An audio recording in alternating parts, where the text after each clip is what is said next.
안녕하세요. 분양 전문 박석순 팀장입니다. 현대짱 공인중개사 사무소 전 현대짱 공인중개사 사무소 대표였기도 하고요. 어, 오늘은 동수원자이 아파트 1차, 2차, 3차에 대해서 경제학적인 분석을 해보려고 합니다.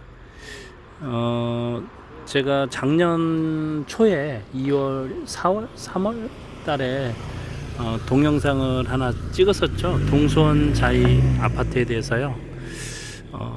공개적으로 제가 이 아파트를 샀고, 제가 그 전문가니까, 부동산 전문가니까, 거기에 대해서 공개적으로 제가 이제 올려서,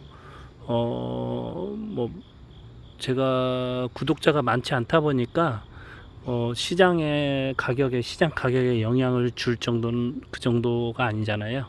그때만 해도 한 400명 정도 구독자였었고요. 지금은 한 600명대 됩니다. 그래서 제가 시세 조작하고 그런 사람은 아니잖아요. 그리고 여기에 전반적으로 아파트 가격이 올랐잖아요. 수원시 전체가 올랐고, 제가 그때도 얘기했지만 양극화가 계속 심화되고 있는 상황이고, 예전부터 제가 주장했던 거고, 앞으로도 더 가속화될 거라고 생각을 하고 있습니다. 그래서 오늘을 왜 찍었냐면, 그때 찍은 동영상 밑에 몇 개의 그 댓글이 많지도 않아요. 2개인가 3개인가 댓글이 달려서 거기에 대한 해명도 해야겠고 해서, 동수원자의 1차, 2차, 3차 또 한양수자인 이쪽 지역 태장사거리 주변에 있는 아파트들, 늘푸른벽 사이 이런 아파트들 이제 아주 미시적인 지역적인 이런 시세 분석을 제가 경제학적으로 해드리려고 합니다. 이유는 댓글에 한 2-3개 달려서요. 그때 제가 이제 이쪽 아파트 가격이 오르는 이유가 삼성전자가 주요 원인이다 이렇게 얘기를 했더니, 거기서 실망을 많이 했나 봐요. 그래서 저는 이제 일반적인 얘기를 하는 거고요. 그 얘기부터 해야겠다. 저는 직업이 부동산이잖아요. 그래서 제가 이제 투기꾼은 아니에요. 저는 이제 제가 딱 먹고 살 정도로만, 제가 아파트를 10채, 20채, 5채 이렇게 사는 것이 아니고, 저는 아파트를 그냥 한 채나 2채 정도 해서 제가 먹고 살 정도로만 하고, 저는 이제 아파트를 분양하는 게 제 전문이다 보니까 아파트 분양을 주로 합니다. 그리고 제가 이제 투기를 하는 사람은 아니에요. 제 직업이 부동산이다 보니까, 전문가다 보니까 부동산 그러니 이제 좀 이해를 해달라고 하는 겁니다. 이해를. 왜냐하면 이 얘기를 제가 이렇게 재테크를 하고 있다고 했더니, 몇몇 사람은 실력을 인정하면서도 몇몇 사람은 불로소득을 얻는 그런 투기업자처럼 쳐다보고 무슨 투기한다고 말씀하시더라고요. 그럼 저는 굶어 죽어야 되잖아요.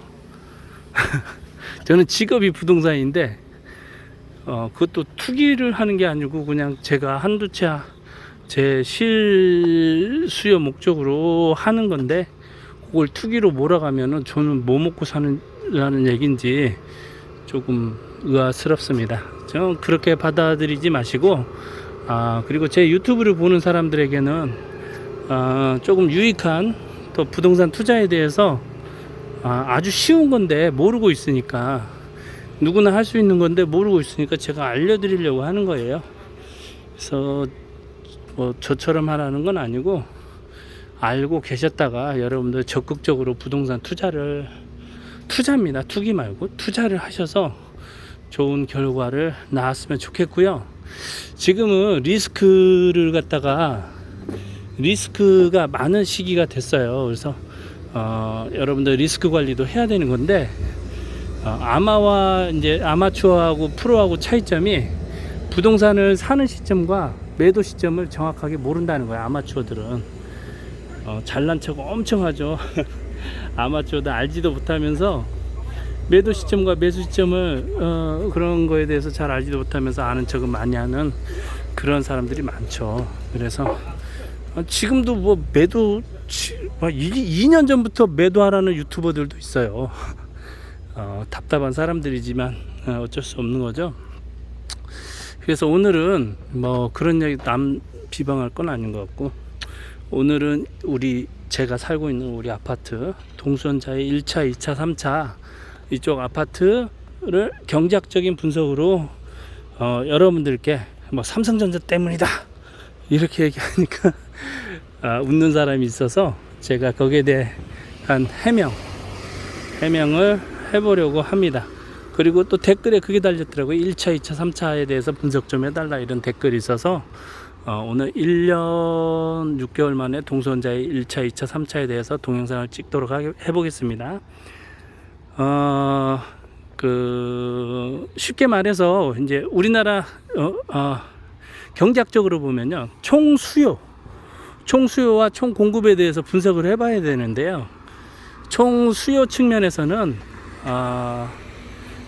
이제 그 공식이 있어요. 총수요는 소비 C 플러스 I 투자 플러스 G지요. G 정부 지출이 있고, 그 다음에 플러스 X 마이너스 M 해가지고 경상수지 흑자냐 적자냐, 순수입이 있느냐, 적자가 되느냐, 이게 경상수지 적자가 되느냐 흑자가 되느냐, 요걸 합한 걸 총수요라고 합니다. 총수요는 C 플러스 I 플러스 G 플러스 가로치고 X 마이너스 M 가로 닫고, 이게 공식입니다. 그러면 요걸 갖다가 참 경제 이런 부동산 부동산을 갖다가 이런 경제학 어떤 공식에 맞춰서 틀 안에 집어 넣으려는 사고 자체가 조금 잘못된 거긴 하지만, 그래도 굳이 설명을 해달라고 하니까 제가 거기에 맞춰서 설명을 해 드리려고 하는 거고요. 이렇게 설명하면 맞고, 저도 그렇게 얘기를 했었던 건데 그분이 그걸 잘 모르시더라고요. 이해를 못했던 것 같아요. 그리고 제가 그것까지 이렇게까지 설명을 드릴 이유는 없는 것 같은데, 아무래도 그 경제학적으로 설명을 하면 좀 더 설득력이 있을 것 같아서 다시 설명을 드립니다. 총수요는 C 플러스 I 플러스 G 플러스 가로 열고 X 마이너스 M 가로 닫고, 이게 공식인데요. 여기에 대해서 이제 제가 예전에 설명을 드렸게, 얼마 전이 아니죠. 작년부터 계속 제가 얘기했었잖아요. 금융정책에서 이자율을 빨리 올렸어야 된다. 국가적인 전체적인 흐름에 맞춰서 어느 정도 이자율을 올렸어야 되는 건데, 거의 금리가 그동안 계속 초저금리였었잖아요. 거의 이자가, 저도 만기 적금을 넣어놨는데 봐봐요. 저도 유유자금이 많이 있잖아요. 투자 안 하고. 적금이요, 이자가 0.78, 87 이 정도밖에 안 나와요. 작년에 지금 돈 넣어놓은 게. 저도 유유자금이 많아요. 투기 안 하고 갖고 있는 돈이 좀 있어요. 현금으로. 생각해 보세요. 그런 유유자금이 있는 상황이고, 그래서 이자율을 진작에 제가 좀 어느 정도 납득이 될 정도의 가격을, 이자율을 올려야 된다고 정부 정책에 반영을 해야 된다고 얘기했었는데, 여하튼 너무 초저금리다 보니까, 첫 번째가 이자율이 이제 낮았잖아요. 그동안 몇 년 사이, 한 5년, 지금 문재인 정부 들어와서 계속 낮았잖아요. 그래서 요거에 대해서 설명을 드리면, 이자율이 낮으면 어떤 현상이 벌어지냐면, 투자 C와 아까 말한 소비 C와 I 투자 있죠. 소비와 투자가 늘어나게 돼 있습니다. 사람들이 저축을 안 해요. 은행에다 돈 넣으면 손해니까 아까 C 소비를 늘려요. 투자를 늘리고, 그렇죠? 결국은 그게 계속 늘어나서 지금 우리나라 전체적으로 특히 이제 도시나 이런 수도권이나 대도시나 이런 데는 지금 부동산이 폭등하게 된 거죠. 그 폭등하게 된 게 뭐 부동산만 폭등한 건 아니고요. 지금 주식 시장도 그렇고 비트코인 시장 그쪽도 그렇잖아요. 지금 돈이 갈 데가 없어요. 은행 이자가 너무 낮다 보니까 돈이 갈 데가 없어서 이런 문제가 생긴 것 같아요. 그래서 이제 지금은 뭐 테이퍼링이라고 그래서 뭐 금리를 좀 올리려고 미국에서 2년 후나 3년 후에 한다는 건데, 그렇게 이제 점차적으로 해야 시장에 충격이 덜 가요. 생산물 시장에 또는 화폐 시장에 또는 공급 시장, 이렇게 세 개로 나눠서 생각을 하시면 편한데, 여하튼 테이퍼링을 왜 이렇게 자꾸 소문을 내냐면, 천천히 시장이 어느 정도 영향을 받을 적응을 할 수 있는 그 시간이 될 수 있도록 적응을 하고 있는 상황입니다. 그래서 지금 현 상황에서 이자율이 너무 낮아서 결국은 아까 C와 I가 소비와 투자가 너무 많이 늘어나서 지금 여기 망포동 동수원 자이 1차, 2차, 3차 부동산 시장에 영향을 줘서 시세가 많이 오르고 있다. 그렇게 첫 번째 분석을 한번 해보고요. 두 번째는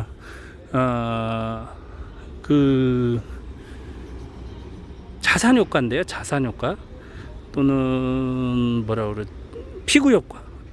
자산 효과보다 좀 작은 게 이제 피구 효과인데, 자산 효과라는 게 무슨 얘기냐면 소비라는 거 있잖아요. C 소비는요, 자기 소득 플러스 자산이거든요. 자산이라고, 자기 재산 쉽게 말해서 소비 플러스 재산인데, 요즘 개개인별로요 다 재산이 늘었어요. 대부분이 늘었어요. 그 주식이 오르든 무슨 땅을 사는 게 부동산이 오르든 집값이 오르든 해서 자산이 늘다 보니까 소득은 똑같지만 자산이 많이 들다 보니까 아까 소비 있죠. 자산 효과가 이제 나타난 거죠. 그래서 외제차도 사고, 지금 우리 동선자이 아파트들도 지금 외제차가 많이 늘었죠. 외제차가 많이 늘고 이제 자산 효과에 의해서 부동산을 더 많이 사다 보니까 계속 오르고 있는 거죠. 또 풍선 효과에 의해서. 그래서 자산 효과에 대해서 말씀을 드리겠고요. 세 번째에 대해서 X-M, 정부 지출이야. 정부 지출은 아시죠? 정부 지출이 어떻게 설명이 되냐면, 코로나19로 인해서 전 세계적으로 이제 지금 경기 하락이 예상이 되다 보니까 지금 미국을 비롯해서 전 세계 대부분의 국가들이 천문학적인 돈을 풀었잖아요. 화폐를 찍어냈어요. 그렇다 보니까 우리나라도 지금 문재인 대통령이 들어와서 적자 재정이잖아요. 재정 정책이 적자 재정이 많이 일어나다 보니까 돈이 지금 이 시중에 엄청 풀려 있어요. 유동성이, 좋게 말하면 유동성이 풍부한 거죠. 돈이 많다는 거죠, 시중에. 그렇다 보니까 지금 이 부동산으로 이게 흘러오고, 일부는 주식으로 가고, 일부는 이제 지금 비트코인 이런 말도 안 되는 또 혼나겠다. 비트코인 시장으로 지금 흘러간 거죠. 그래서 지금 정부 지출 아까 C 플러스 I 플러스 G에서도 지금 정부 재정 적자가 엄청 심해요. 그렇다 보니까 돈도 많이 풀리고 해서, 우리 또 얼마 전에 25만 원씩 받으신 분들, 저는 비밀입니다.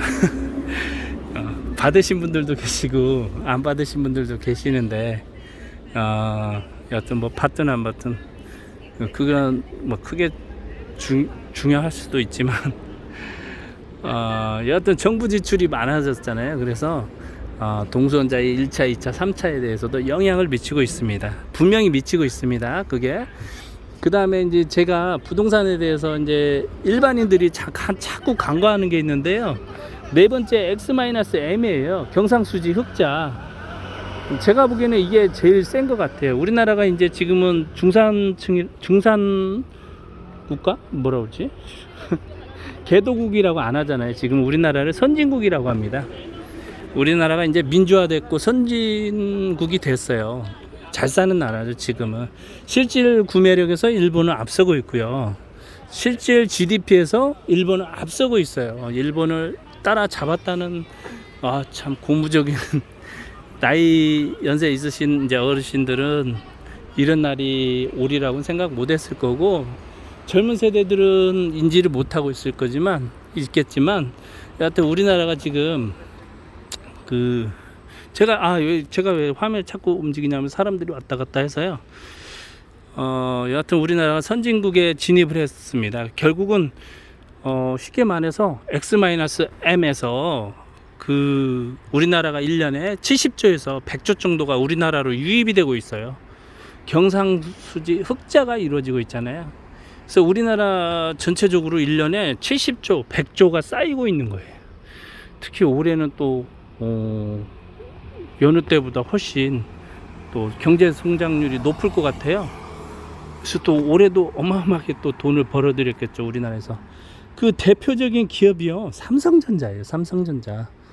우리나라가 지금 뭐 자동차도 있고 뭐 화학도 있지만 반도체 갖고 먹고 살잖아요. 거의 50%, 70% 이렇게 생각이 들어요. 제가 볼 때는. 그래서 하이닉스나 지금 삼성전자 때문에 우리나라가 아까 C 플러스 I 플러스 G 플러스 X-M에서 X-M에서 어마어마하게 돈을 벌어들이고 있어서 우리나라가 전체적으로 지금 먹고 살기 좋은 나라고, 결국은 그게 삼성전자가 어디에 있냐면 서초 사옥도 있지만 여기 수원 삼성전자 있잖아요. 소재연구단지랄지 이게 삼성전자 본사 직원들이 이쪽에 많이 내려와 있어요. 뭐 파트별로 내려와 있다고 하더라고요. 그리고 여기 반월동에 보시면 부품연구단지 있잖아요. 거의 불이 안 꺼져요. 그 동. 그 다음에 화성 반도체가 있고 기흥 반도체가 여기 반월동 바로 옆에 있습니다. 아까 우리나라 전체 수요 측면에서 봤을 때 X-M 쪽에서 결국은 주도적인 역할을 한 게 삼성전자인데, 그 삼성전자가 수원 여기 우리 망포동 영통에 있다는 거예요. 영통에 있는데 그래서 제가 삼성전자 때문이라고 예전에 설명을 드렸는데 그걸 갖다가 이해를 못 해가지고 저한테 그런 댓글을 다시면 그분 누군지 모르시겠지만 좀 생각을 하시면서 댓글을 달았으면 좋겠어요. 또 싫어요 엄청 눌리시겠네. 좋아요 싫어요.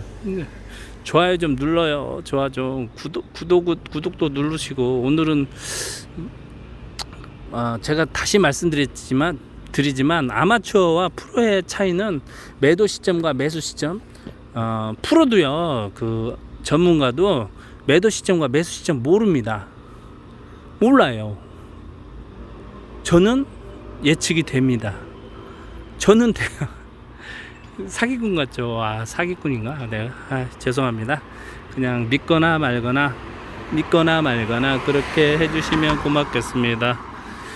그리고 이제 결국은 제가 이제 설명드린 게 아까 총 수요 측면에서 전체적으로 지금 어마어마하게 늘었잖아요. 다 지금 C 소비 늘지, 이자율이 하락했기 때문에 C 소비 투자 I 다 늘었지.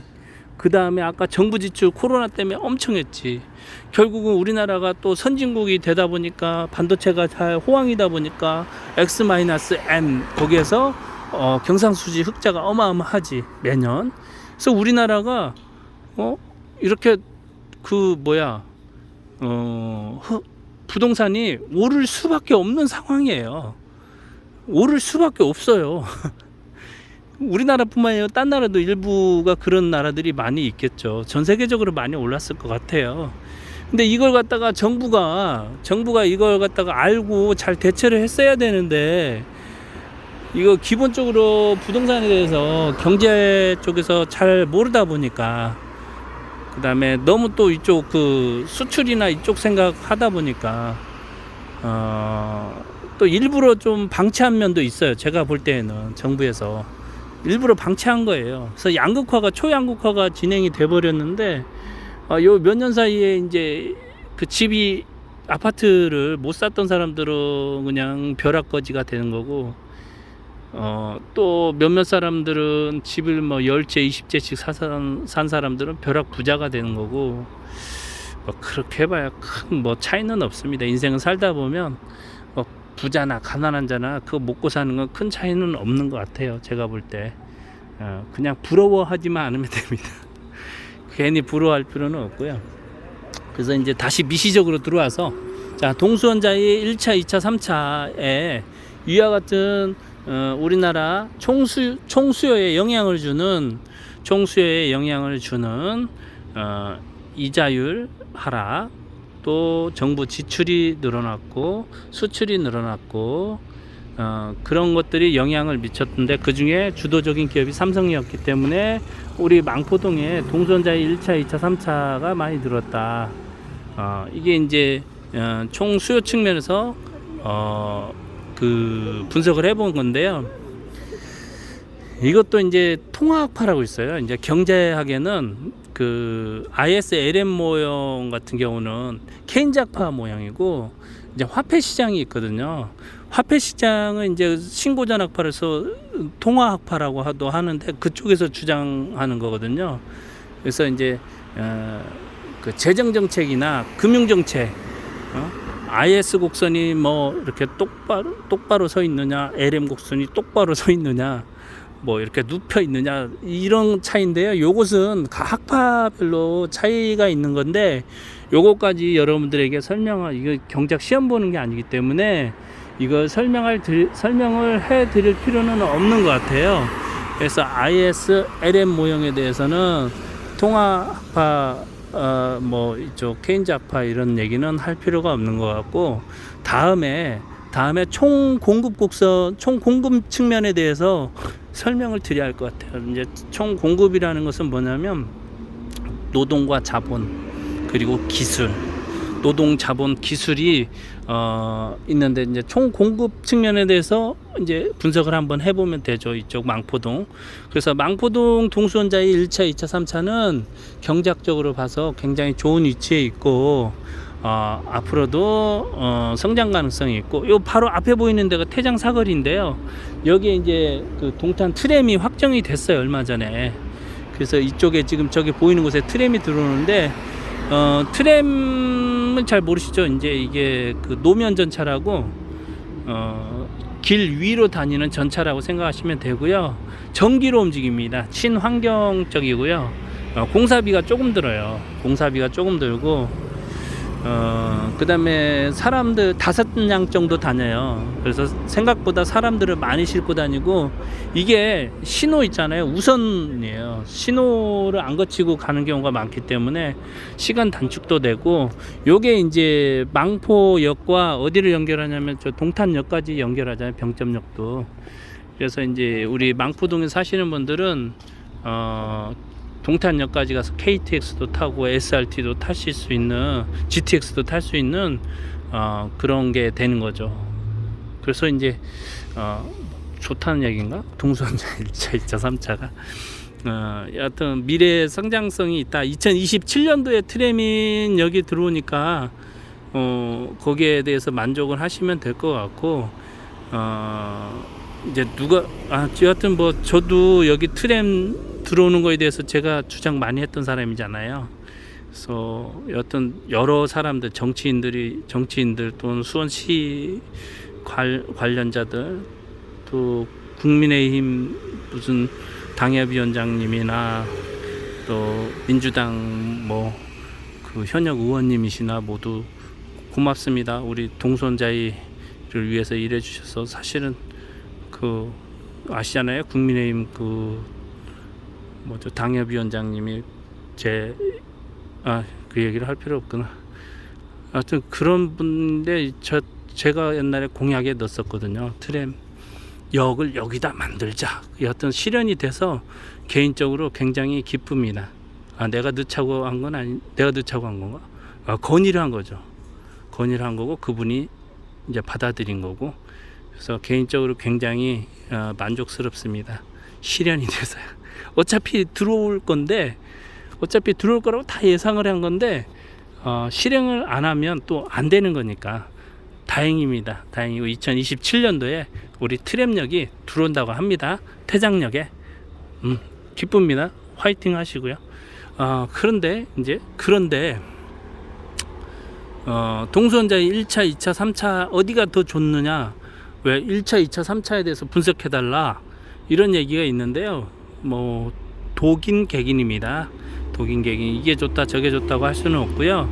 단지 이제 2차가 역에서 좀 가깝다는 평을 받고 있고, 그게 영향을 받아서 이제 34평, 35평 같은 경우는 동수원자의 2차가 조금 더 받고 있는데, 꼭 그렇지도 않아요. 또 이 내부에 대해서 좀 잘 아신 분들은 동수원자의 2차, 1차도 뭐 6억 6천까지 거래가 됐고요.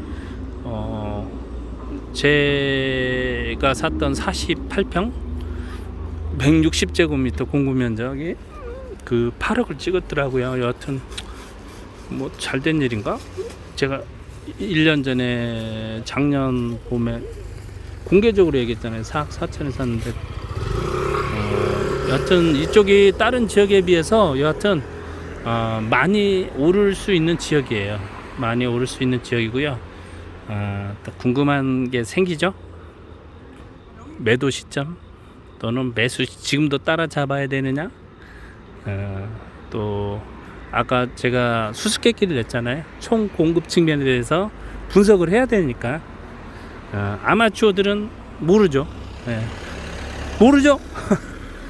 잘난 척 해보고 싶지만 모르겠죠.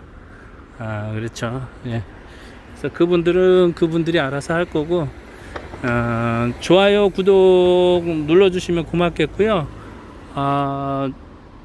저는 다시 말씀드리지만 투기업자가 아니에요. 저는 실수요자고요. 저도 전세 살다가 이제 집 한 채 사고 또 새 아파트 이사 가고 싶다고 그래서 분양 하나 받은 게 답니다. 그리고 이제 얼마 전에 상가를 매도를 했고요. 어떤 제가 이런 말씀을 드리는 건, 제가 그 나쁜 의도로 부동산을 투기하는 건 아니라는 걸 말씀을 드리는 거예요. 그리고 이제 제 부동산 이거 구독하시는 분들 중에 좀 어려운 분들 있어요. 어려운 분들, 또 잘 궁금하신 분들, 그러신 분들은 가끔 전화 주시면 좋겠지만 제가 바쁘다 보니까 전화하지 마셔요. 제가 바빠서 안 되겠더라고요. 저는 이제 아파트 분양 전문이라 모델하우스에서 제가 근무를 하잖아요. 그렇다 보니까 저 상담을 못 해드리고 막 불친절하다고 하고, 불친절할 수밖에 없잖아요. 저 앞에 또 손님이 있고 계속 전화가 오고 또 직원들 컨트롤 해야 되고, 제가 바쁘잖아요. 그런데 상담을 못 해드려요. 죄송합니다. 죄송하고요. 진짜 궁금한 점 있으면 댓글로 남겨주시고, 혼자 잘났다고 생각하신 분들은 혼자 공부해서 하시면 됩니다. 저한테 그 싫어요 좀 누르지 마세요.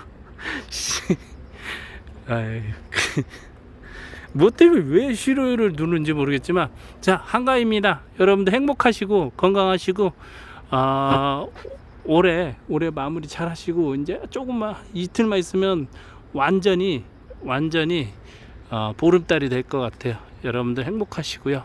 즐거운 한가위 되시길 바랍니다. 그런데 뭐가 또 궁금한 게 있을까요? 제가 못다한 얘기가 좀 많은 것 같은데 여기서 마치도록 하겠습니다. 여러분들 행복하세요.